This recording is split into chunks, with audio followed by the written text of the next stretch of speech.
একটা সুই দিয়ে হাত ফুটা করলে তো রক্ত বের হয়। আপনি তো দেখতেছেন এখানে রক্ত নালী, রক্ত কোথেকে আসবে তাহলে?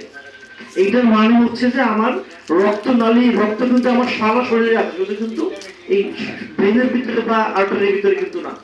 একবারে আপনার এত সূক্ষ্মভাবে বিস্তৃত, এটা আমরা খালি চোখে দেখতে পাবো না, যে কারণে আমাদের কোনো জায়গায় সামান্য একটু সুই দিয়ে ফুটা করলে কিন্তু রক্ত বের হয়ে আসে।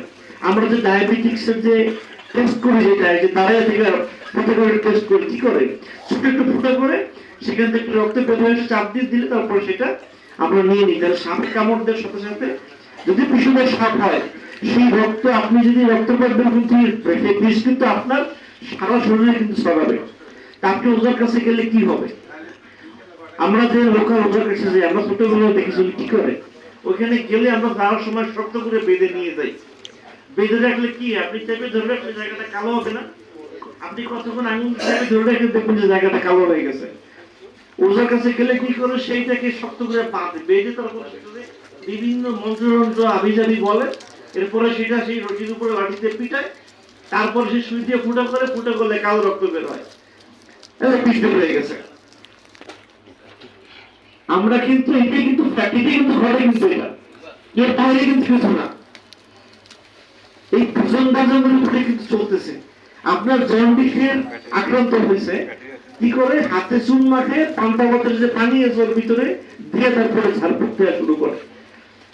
আপনি দেখবেন যে ওই পান্তা ভাতের পানির ভিতরে হাতে চুন লাগে, নেপি আপনি চুনতে দেখে পানি হলুদ হয়ে যাবে। আপনার এই যে সাপুরেরা আপনার দাঁতের ভিতর থেকে পোকা বের করে চুলের মধ্যে করে। তো দাঁত তো একটা শক্ত জিনিস, এটা একটা মানে আমাদের হাড্ডির চেয়ে শক্ত মনে হয় না। আমরা হাড্ডির চিপে খাই দাঁত দিয়ে, সে দাঁতের ভিতরে পোকা থাকলে কি হবে? তাহলে সে কি করে, সে যখন তুলোটা ভিতরে দেয়, ওই তুলোর ভিতরে পোকা থাকে। এগুলো পরিষ্কৃত, এগুলো আমরা টেস্ট করে দেখে তারপরে বলতেছি। তা আমার ধরেন যে এই বিভ্রান্ত হওয়ার কোনো দরকার নেই, ঠিক আছে?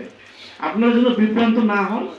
আপনারা প্রত্যেকেই মানে 20-50,000, 2 লক্ষ 3 লক্ষ মানুষের প্রতিনিধিত্ব করে কিন্তু এখানে আসছেন।